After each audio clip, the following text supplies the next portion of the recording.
Countdown on your end. No?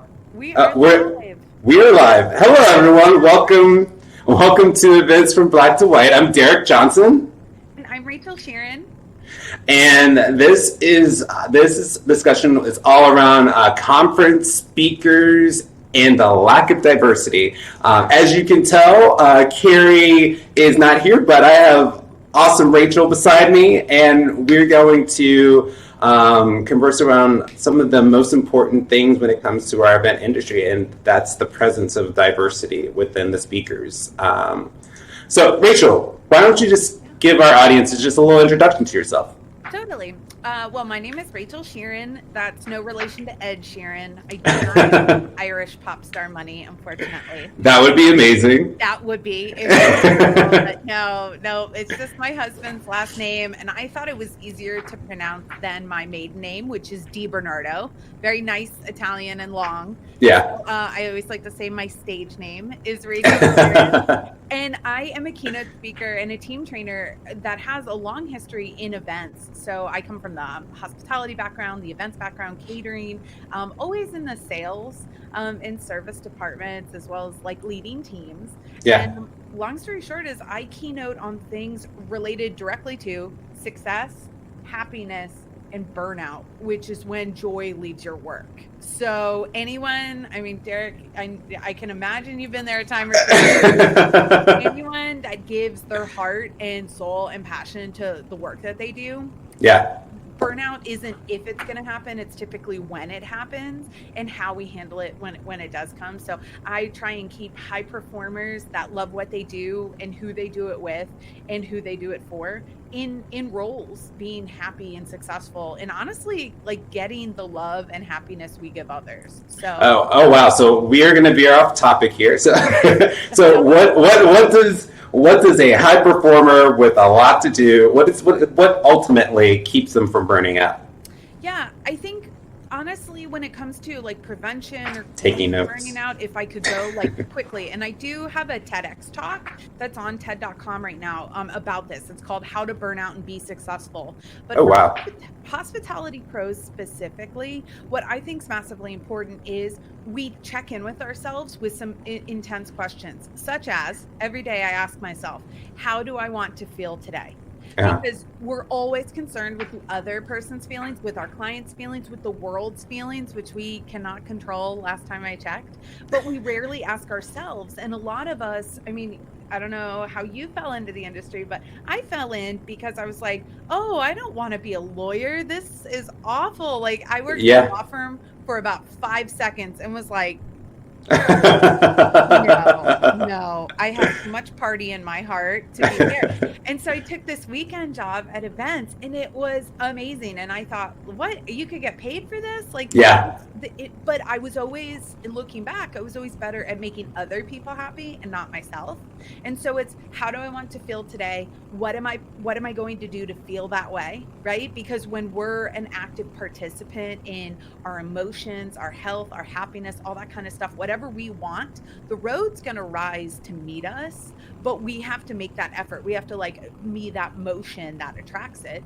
And Got it. The third side is honestly just having this like bold conversation with yourself of saying, is what I wanted still what I want? Because there's somewhere in, and this is not just in hospitality or meetings and events, this is across all high performers. The average folks, they're at less risk of burnout, to be honest. They don't care quite as much, right? Like when you think about our jobs way too much, our clients way too much, our teams, right? That one time 3 years ago, way too much. That's oh, you're telling my life story. That's how you keep therapists deployed. But listen, at the end of the day, when you stop and ask, like, is what I wanted this still what I want? You've got to be open to if the answer is no. And that is okay. We are so meant to evolve and grow and change and things like that. But what's tough, and I think a lot of people don't see, is that especially in hospitality or service focused, whether it's, healthcare, the financial services industry, nonprofits, associations, what people don't see is we not only have our own pressure, but we've got this external world that we've built around us where people expect us to overgive, over deliver, always say yes, like follow through. And so if our goal has changed, then we're not just like letting down the idea of ourselves, we're letting down everyone else's idea of ourselves. And I just like to toss out here, this is like, I know it's off topic, but I'm so thrilled you asked. Bonus.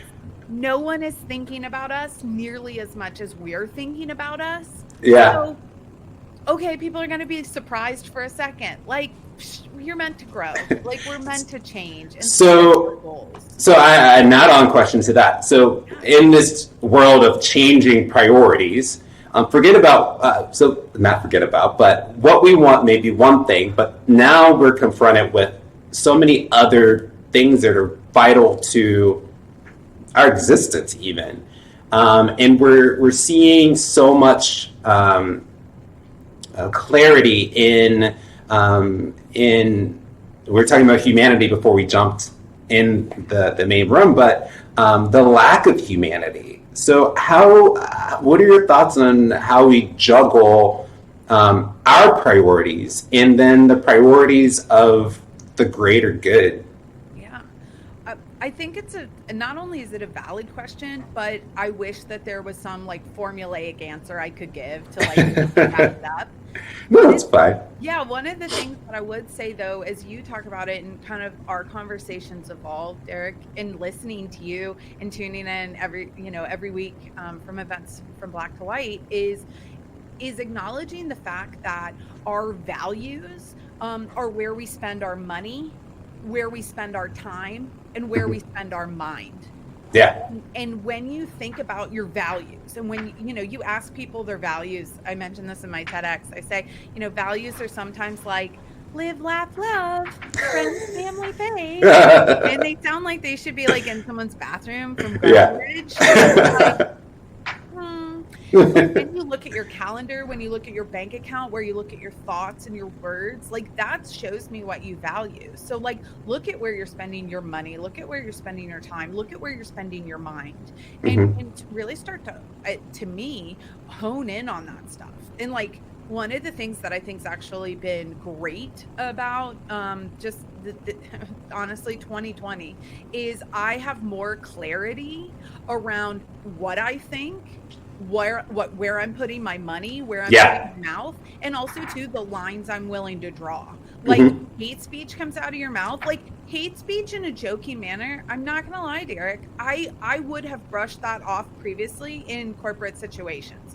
It would have been, I tend to be a very like understand all sides, give the benefit of the doubt, maybe there's an understanding. Now it's like you say something like one step like outside of this pretty clear loving box that I have drawn here, you're gonna get said something.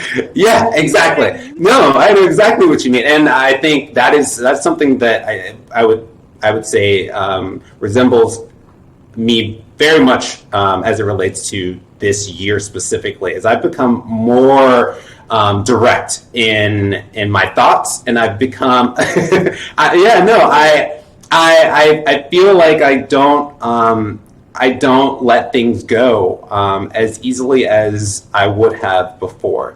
And I have more clarity and vision towards where I fit in this great piece of all of this world and the influence that the opportunity of influence that I have on Derrick, multiple people. I would even say like that language you use, like I don't let things go, that's like a perceived negative. That's not what you're doing at all. What you're doing is you're standing up. Like that, and that's like, those are those mindset shifts. I think in a lot of times when I'm working with clients one-on-one or, even like delivering from the keynote stage is I want to make sure that we're setting up these like building blocks in our minds, right? To say like, yo, you don't have to feel bad about letting it go, being the cool guy, like straight up, that. But but then also too, now I feel like right now there is a growing, like, it's kind of like, Derrick, like what was your favorite like music in high school? This is a weird example, but oh gosh, I went through multiple phases of my music. I started alternative with like Blink 182 and Papa Roach, and then I was all into pop, so NSYNC and Britney Spears. I love it. I love all of it. Yes. I know all the dance moves. So it's like when you're in high school, this is the example I use. When you're in high school and you see somebody wearing the band t-shirt of the band that's like kind of alternative, like kind of low key, like Blink 182, yes, Papa Roach, like I loved 3-6 Mafia, like like Trina, Trick Daddy, like I was very much in love with Southern hip hop culture deeply. And at the end of the day, like when you see somebody and you see them rocking a shirt, you know, you see them like across the hallway, you're like, sup, like, but there's like a new level right now. And I mean, forget the bands. The bands are great. The music is great. But they're in 2020 right now. We are all having a sup moment. And I feel like it's growing. And like listening to you guys every week and like just seeing the interaction, but also too seeing the dialogue. Like, I mean, I'm pumped to talk about speakers here today because one of the things I just feel like it needs to get said out loud. Black people and Black speakers don't have to talk about diversity, equity, inclusion. Black people can talk about way more.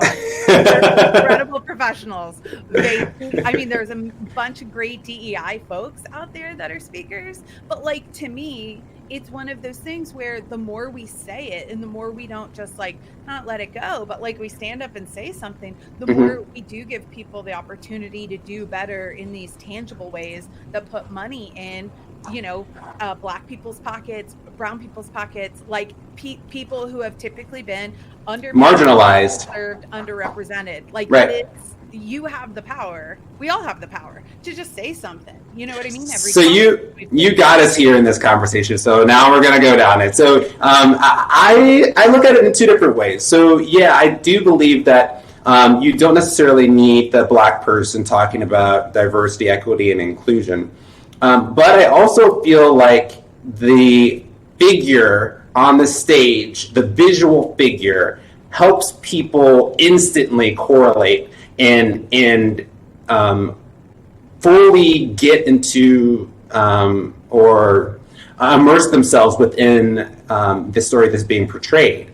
For example, if you were to get on stage and talk about how LGBT rights are important to our full scale of equality in our world versus a transgender doing that. My friend V. Spear, they are incredible on this topic. And I totally agree. Representation matters. But it's not just checking the box. Exactly. Right? Exactly. Previously, women and people of color and Black people and LGBTQ AI plus folks were all competing for the same spot.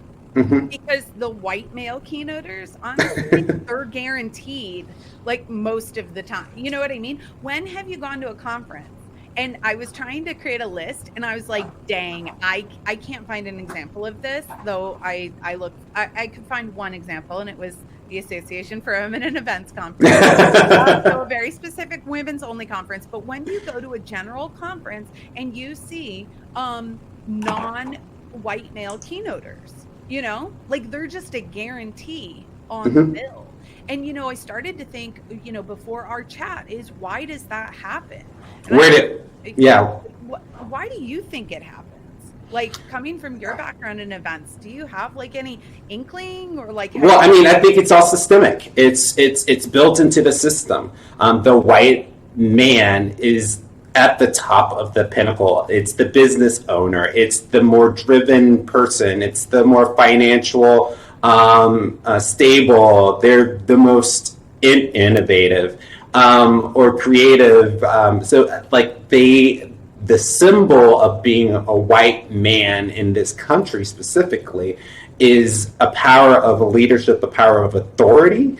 And those are the types of roles that we want in, or historically have wanted in keynote positions, to deliver a message of success, to deliver a message of growth and prosperity. I think as we're moving through the years, and we're different generations are becoming more involved in the leadership of their organizations. I think now we're seeing the shift of needing those keynotes of driving business development and growth to how do I drive success in a person, and really hone in on the people that work around me, not necessarily focusing on the end goal, because I know that I can reach that if I collectively gather community and help mold and shift the direction of our organization. Those types of things, I think, are what the topic areas right now of focus for a lot of groups and organizations. And that person to deliver that isn't necessarily then that stereotypic person. It could be, but the canon of speakers that normally you would think about. I couldn't agree with you more. From like the systemic level, it's like, there's this idea, and I always make the joke, I love white men. Me too. You a white man? I've dated white men. Yes, many of them. My white guy ends up being an old white guy. I just think that we're better together than we are apart. And it's funny because, funny because you don't want to be too upset about it. It's one of those moments where you really start to think, to echo you, Derrick, men have been traditionally successful because the systems have kept women and minorities out of the workforce. So we haven't had as many opportunities at success.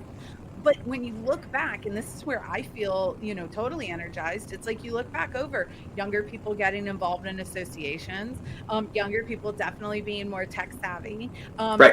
I would like to think more inclusive in general, having more global reach too, thanks to the internet, and more awareness, and opportunity for those kinds of diverse connections, coupled with the fact how far women and minorities, specifically Black people, have come since we were allowed to be paid for the work we were already doing. Straight up. Right. My good friend Mike Kaplan, he's this great Jewish comedian out of New York City, and he does this bit on his, I think it's on his Netflix special. It's called Small, Dork, and Handsome. And he has this bit, he's like, yes, he's like, he's talking about his grandmother and how, you really have to watch out because people will come up after shows and they'll whisper to him to tell him a joke. And he's like, guys, whispering is code for racist jokes. Never. He's making these jokes, and he's like, I forget what the transition he makes, but he's like, since Black people have been able to be paid for their work, they're really doing quite well for themselves and getting better. This has been a transformative moment. And then you think about how women were called muses throughout history, and that's just unpaid art. That's unpaid work right there. You think about how many people admire Black culture, Black art, Black music, Black bodies, and then only profit off of them. And so from the system, the systemic side of things, you think wow, the trope of success has always been white male, but it's incredible because I'm like, why are we not listening to women and people of color and Black people and brown people and indigenous people and LGBTQIA plus people? Because listen, a white guy succeeding, love to see it. Sure, love to see it, especially if you're a good one. Right. So every time I succeeding, straight up, give us formula, okay? Because we've started behind. Right. Behind the line, exactly. I can't even look at a marketing blast that consists of an all-white male panel, the same panel again, or without any minorities. Literally, I will not participate, and it's the first thing that I notice whenever I see an e-blast or something, and it's something that I would not have necessarily have been attentive to in the past, but I truly feel like this whole global awakening around Black injustice within our world, even though I've been living with it obviously my whole life. Even though this awakening has really, I think, inspired me to be more mindful of every single aspect of our culture and our world, and is changing my mind, or it's changed and elevated my mind and shifted my perspective on so many different things. And unfortunately, it's like people want to, and I'm going to post this picture later on my social media channel, and I haven't done so yet because I want it to maximize I want people to see it. And it's a picture of a gun pointing out at the person that's looking at the picture. Yeah. And I think that's important because people want to kill me because I'm Black. People want me dead because I'm gay. How many people can say that about themselves? And to take another person's life because of that, it's beyond understanding. But back to what we're talking about, the conference. No. Like, I think we should honor that statement. You know, like when you really think about like your existence and the threat it poses to you by sheerly existing, like that's where I think honestly, like the power of having, you know, it's talked about at that, you said it yourself, allyship is a verb. That was like second from events from Black to White. And I was like, yes, so many snaps, because it's like, that shouldn't be on you to like, you know, you see it out in Portland right now, the wall of moms. It's like, that's how we should treat, like in my opinion, that's how we should treat every Black person in this country right now, is like, if you're not slowing down and stopping when you see somebody being questioned, if you're not speaking up, you know, like don't let it be the person in the room who's being you know, harassed or discriminated against or joked around with. Like, don't make it be on them to say something ever. Right. And like I can't wait to see that post, but also too, like I just want to like honor that the fact that you put those words and are willing to go out there and say it. You know, I don't know if you felt like this, but when President Obama came into office, I was like, I've never feared for a man's safety more. Yeah. I was like, there's no way he's making it, and thank God he and Michelle and the girls are like, and yes, third term, Barack, come on. Right. But I just like, it's powerful to say these things, because I think that's like the reason you and Carrie started this, is to be able to say those things where like other people, I read recently, I think it was in the Wall Street Journal, that 75% of white Americans don't know like a minority friend. Like they just don't know. And I was like, that's a lie. And then I was starting to think about all the people I don't know. And right. Maybe that is go down the list of subgroups. And there are so many other marginalized communities out there in our world. And I want to quickly ask you, because we're all about action. How do we, as an industry, help progress our world in a way that is truly elevating the voice of the marginalized? And conferences and speakers, again, they're in front of thousands and thousands of people and inspire change in thoughts in the minds and hearts of their audiences. So when it comes to this position specifically, like you being an expert in this area, how can we elevate the Black voice? Totally. So I think when it comes to speakers and conferences, you know, one of the things that, you know, meeting planners and association professionals and conference organizers can do immediately is to really start asking the referrals. You know, it's typically a referral-based business. Ask the referrals specifically for women and Black speakers and LGBTQAI plus speakers. Don't just say, what other speakers do you recommend? There is a very famous speaker that I've the pleasure of knowing, and a few months ago he admitted, he was like, I only refer 3 speakers and they're all white men just like me. And I'm not going to lie, Derrick, I put him in the good one category. Like, Wow. I know he's like, he struck me and strikes me still as a very good person. But what he was doing was he was starting to check his privilege here and say, why is that? Like, I know women speakers, I know Black speakers, I know LGBTQAI plus speakers. Did you call him out on it? Say what? Did you call him out on that? No, he called himself out on it. Oh, okay. Which was really, honestly, it was an impressive move. And he, he basically said in the small group we're a part of, he's like, I thought that I was very aware. I thought that I was, you knew he wasn't super aware because he's using terms like woke, but you were giving credit to this, at least to me, this middle-aged guy who was, raising very liberal kids, very progressive mindset, very like anti-establishment messages. And to hear him say that, it's really aware. And so he started to realize, like, okay, what's happening here? He's like, I'm referring my friends.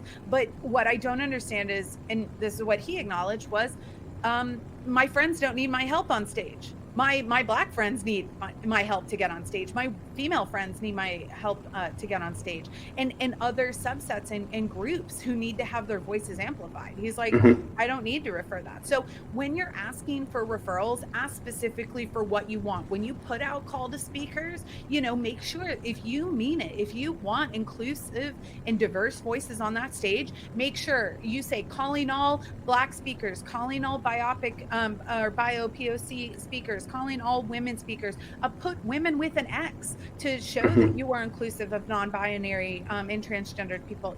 Like, whatever it is that you need to do to make sure that you get out there, great. And by the way, this was an argument debate I had recently with a client. A client said, oh, we're looking for somebody that reflects our mostly male audience because they're in manufacturing. Okay. I occasionally like to cuss, so I'm good with manufacturing clients. I know them really well, and I enjoy them.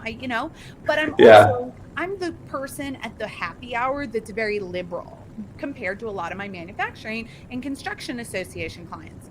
So long story short is they're like, well, we want somebody that's like reflective of our audience. And as a salesperson, I just like to say the law of similarity is real, that when we find something we agree on or connect on, our likability for each other and our trust goes up. But let me quote the Queen Brene Brown right here and say that people are hard to hate close up. There's always something that's happening between us. And I told this meeting planner colleague, I said, I would challenge you with love here and say that you actually have an even greater duty to put a Black man on that stage. Because these folks don't hear that voice very often. And this could change, like if you're in the business, which I do believe, events are in the business of changing people for the better. A good meal can change everything. Great education can change everything. Networking can change everything. Conversations, like it can change your life, your business, your perspective, your marriage, your community, your legacy, your income, like all of it. I have goosebumps. That is the sort of events that we love. And so when you embrace that and you say, like, is that the kind of legacy you'd be interested in having, where somebody walks away and they change how they act and they show up for themselves, and even more importantly for minorities in their community? What if you're the person at the family barbecue that goes, you know what, I heard from a guy the other day, and I don't think, we're not going to allow this word to be said. We're not going to allow these things to be said. You know what I mean?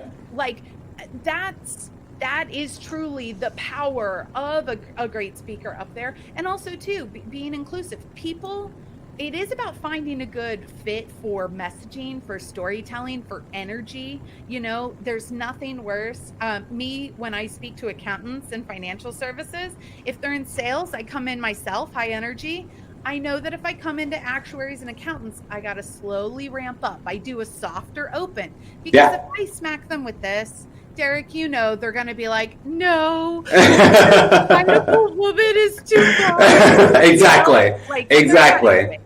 But here's the thing, just because that I have to adjust a little bit my storytelling to get them to ease into it, doesn't mean they don't need to hear my messages about burnout or happiness or success or self-accountability. Or one thread through my talks is how it, relying on leadership we can't do that. We have to rely on ourselves to self-lead. Like Right. that is our number one leader in life, right? Yeah, I think Maxine posted in here. It's a speaker she's familiar with. Just posted on his speaker page. He will not speak if he is in the majority, and I get that is looking. Maxine, I want to be friends with that guy. It's looking at yourself in the mirror and saying, "I will not stand for this." And I think as a whole, that's the biggest, I think, takeaway from this whole year is looking at ourselves in the mirror and ensuring that we as individuals are doing as much as we can to help support not just our own communities, but the communities of those that have been marginalized and suppressed. And the impact. You know, I'll end with this, if it's cool with you, Derrick. I know our time is ending, but I'll end with this. When you hire a Black speaker, you hire a Latinx speaker, you hire a female speaker, an LGBTQAI plus speaker, a plus size speaker like myself. When I first started, I mean, I'm like double most of the women speakers out there, because unless you're very thin and pretty and palatable, like, you don't get stage time. But me and like Lizzo were like on a very and we were like, whatever. Yeah. But let me tell you, when you hire a speaker that is off the norm, I really want meeting and event professionals to understand, and conference professionals to understand, you change the speaker's life with income, with trust, with opportunity, with doors opening. You change the attendees' lives with different voices, stories, humor, something that they maybe never would have experienced otherwise. You change the organization's life, right? Diversity starts with people. It doesn't start with handbooks or training or a mission statement or a tweet or anything. It starts with the fact that as a woman, when I see another woman on stage at a conference, I think this organization values their female voices. That makes me more proud. That makes me more invested, especially as an attendee. Right. And finally, when it does come to, you know, hiring diverse voices and getting them up on stage, if people are pitching to you and you think they're not like quality enough or good enough or like what you need, please ignore everybody else. Okay, because I get it, you get a lot of emails, but if you see something, please say something that will help them get on exactly here, because speaking is one of those things that can be really cliquish. Unfortunately, it's very isolating, and it's one of those things where when you don't know, help people get better. Yeah, you don't know. There's no school for this. Not really. There's no, you know, a direct path. We all do it differently. And I will end with, if you have a speaking opportunity, there is a Black person to speak on it, a woman to speak on it, an LGBT. There are so many speakers. Like Lisa Nichols, I just saw her yesterday at the NSA Influence Conference, the National Speakers Association. Lisa Nichols, incredible Black, powerful female motivator. Sarah Noel Wilson, she's from Iowa. She's one of my faves. She speaks on mental health and illness. She's got a neurodiverse brain and ADHD and speaks a lot to that. That's awesome. I mean, Christina Blacken with the newquo.com. She's one of my favorites. She's the DEI speaker, but more than that, she's just like a powerhouse you want to have cocktails with. Like, there's so many, and I could go on and on and on. So if somebody is looking for a speaker, and it doesn't, you know, hit up Rachel. She knows. But like, yo, I would love to put you in touch. And there are sites out there. I just posted in the chat, Gender Eventer. That's another site to sign up for. They do weekly newsletters where they're basically celebrating conferences and companies that do inclusivity very well, and they're calling out the ones publicly that are not so good. So that's awesome. I just clicked on that link, and now it's posting. It's coming up on my screen here. Cool. But Rachel, this is a pleasure. Thank you very much for joining me today. Carrie will be back next week. But I hope you have a wonderful rest of your Monday, and thank you all for participating in today's conversation from Events to Black to White. Take care, everyone. Bye.